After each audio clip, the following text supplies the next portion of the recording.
So at the end of this video, I didn't think my dome pressure was working because it's 0 and I was idling in the driveway and screwing with it. And I figured, you know what, I'll just plug everything in and go for a drive. So this was with the replaced guy, but you could see, so we jump up. So dome pressure's 3, we got our target, we've got our boost fill duties. Everybody's working and happy, making a whopping 6 psi with a 3-pound target. So that tells me we probably have a 3-pound spring in here, but everything is working. So at the end of the video, I was a little defeated because I thought it wasn't, but technically we succeeded.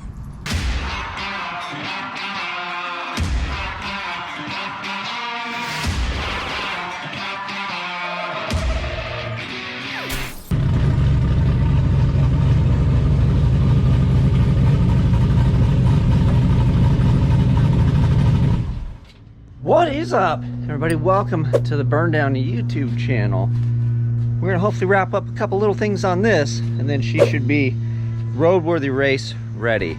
I do want to make a trip to the dyno so we can just make sure things are working properly, see what the horsepower range is so we don't get too froggy with it on the budget converter that I have, and then we're hopefully going to take it to the track and do some foot brake racing.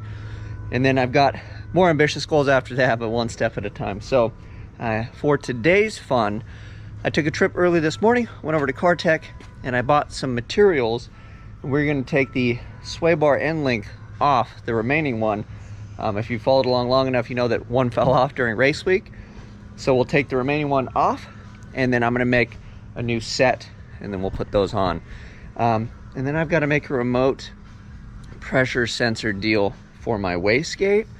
So we backed it up here. We'll start in the back of the car, give it a chance to cool off, and then I have to remote mount the pressure sensor on the wastegate because it smoked the one I put on race week as well. I think the vibration, heat, whatever, having it actually on the dome, it doesn't like it. So second one died, you know, second time's a charm. So we're gonna move it, and then I have a new sensor coming from my boys over at War, but I might have one in the old pile of junk that we could put in just to make sure stuff works until that one comes in. Then we rock and roll. So let's get over to the bench. I'll show you what we bought, and then we will pull out the other stuff out of here and get rolling. All right, sneak on over to the bench here.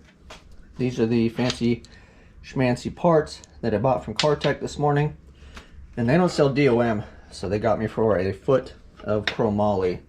So essentially you just put bungs in each end of this, you just cut this to a certain length, and then we use our little buddy, the TIG torch, to weld them up. So let me pull the other one off the car and then get this other end off the car as well.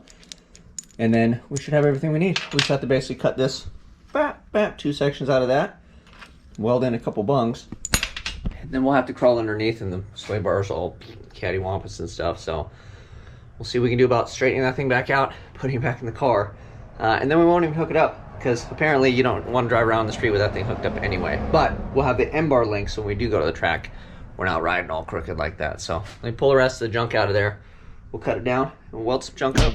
This is it. These are just little tiny dudes. Unfortunately, they sell this stuff by the foot because I only needed like 6 inches. But we got a little problem here. She's a little bendy. Luckily, this one's not, and I should have taken this out before I went down there. But I believe this is the left-hander lander on this one.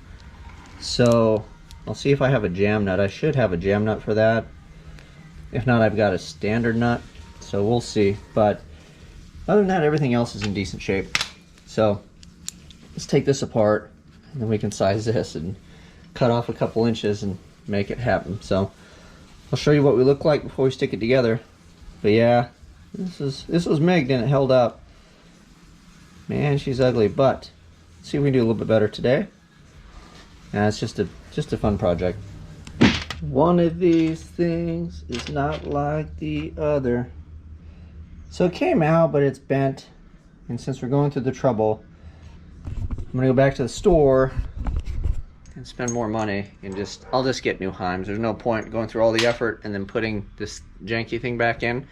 And then obviously it got beat up, right? So I'll just get new Heims and jam nuts. Should have done that in the first place. So we'll do that, and I'll bring you back when I get back with new Heims and jam nuts, and then we can actually get on with our project.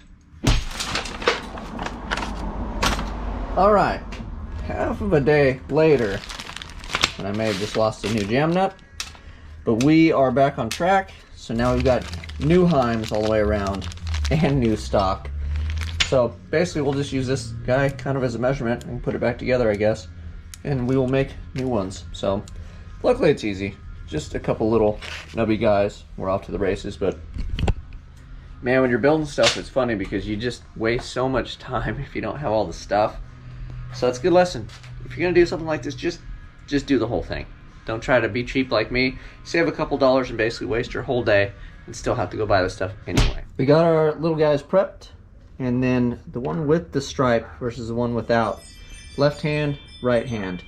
And then same thing on these guys. So this one doesn't have a little dash, but on that collar nut, you can see it, that little dash, that makes it left-handed. So you want to have one on each, and then they're the same size. So let's get comfortable and then try to just run some beads around that. And hopefully it looks a little bit better than these. But the reality is I'm doing this more for practice and fun, because this ugly boogery thing is just fine. It held up just fine. You can see that the thing bent before any of the welds that I did broke. So, whether or not it looks good is just personal preference. And like I said, I really am enjoying and embracing TIG welding. I like the struggle. I'd like aluminum better than steel. Let me know in the comments what you guys like. But we will struggle and make little chingaderas on this thing, and I'll figure out whatever the easiest way. I'm thinking, you know, just lay it down like that and just do a half section.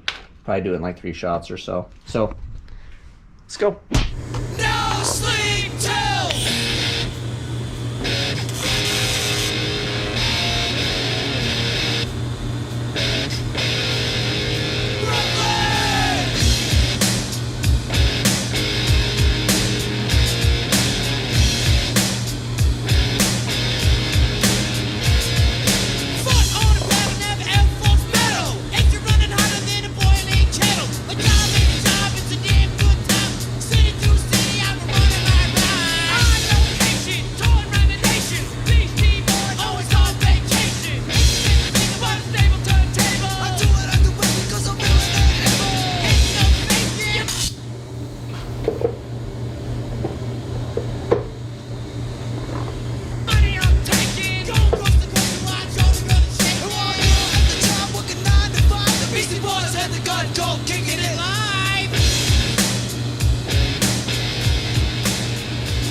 These guys are cooled off. Here's a quick comparison between the new and this guy. But the fun thing and the fun fact about this is it doesn't have to look pretty. It just has to work. This thing didn't break. It was fine. So we really have to upgrade. I would have just left these turds in there had I not lost one of them. But we've got the new guys. We'll slide these underneath, and then I'm just actually going to zip tie these off. So that way I don't lose them, but I don't need them to drive around on the street anyway. So it's kind of funny because we spent all that time to make this. Maybe we'll just at least adjust it, and then we'll tighten the jam nuts and then zip tie it off. And then we'll move on to the front of the vehicle and look at that sensor issue. We've got the Maliboom spun around, and I will show you guys. I unplugged this, I was getting ahead of myself, but this guy right here is my dome pressure sensor, right?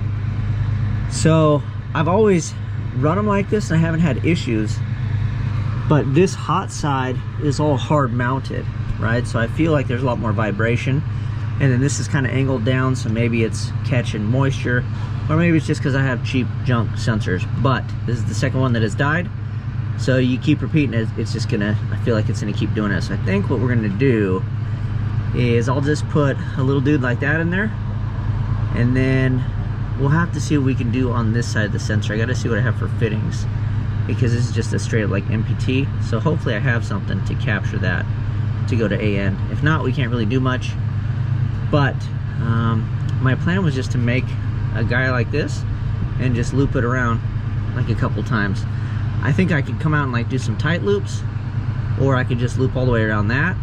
I don't know, we'll just get crazy with the cheese whiz, but I feel like if we go all the way around the body of this and just do like kind of a big donkey loop, then this could point over here and it'll still plug in good, and then that's a lot more length, so hopefully the vibration going through that would be a lot less. So let me play with it for a bit, see if I've got fittings for this, and then we will continue on if I have a fitting. We had to dig deep in the stash, but I had this guy, which I didn't think I had. This is the only one I have that goes to -3. The rest of all my lines are -4 in there, but I didn't have anything to go into the sensor, right? Because we just want to plug this into the dome, and then we want to have our line here to negate the vibration, and then plug our sensor in somehow, right? So this will work out. And then I actually had this little piece of aluminum sitting over there, so that is awesome. And then this is a 3 to -4, so this is like a brake line size. It should be fine for what we're doing.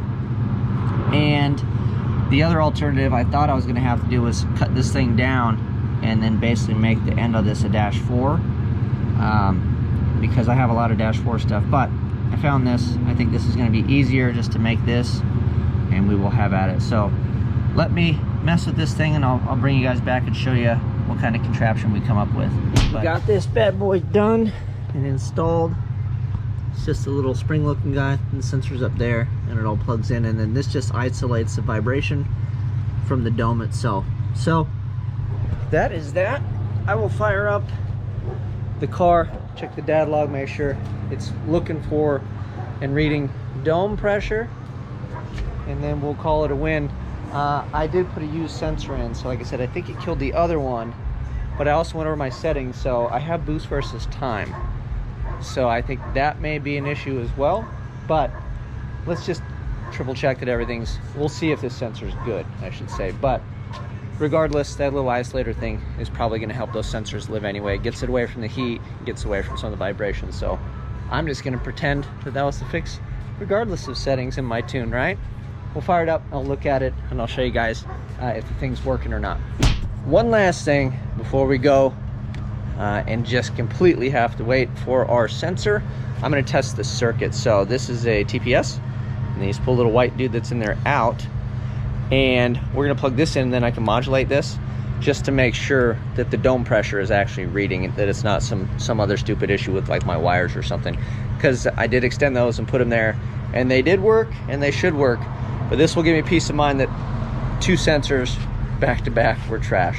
So we'll put this in, we'll modulate it, and I'll show you guys. And it's good too for troubleshooting if you're having your own issues. Well, we're gonna have to look at wiring and check voltage, because my dome pressure is still reading 0 right here. See? This dude? And I've gotten that thing and I moved it back and forth and all around. So that is that. That'll wrap it for today. I'll chase some wiring. I'm gonna check some voltage and things on that and see what's what.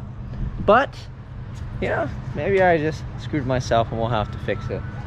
That is it though. This thing's gonna be done already, so hopefully next time we bring you guys a video, we figure out this issue with it, which is funny because those sensors are probably good, so I'll just stuff one of them back in.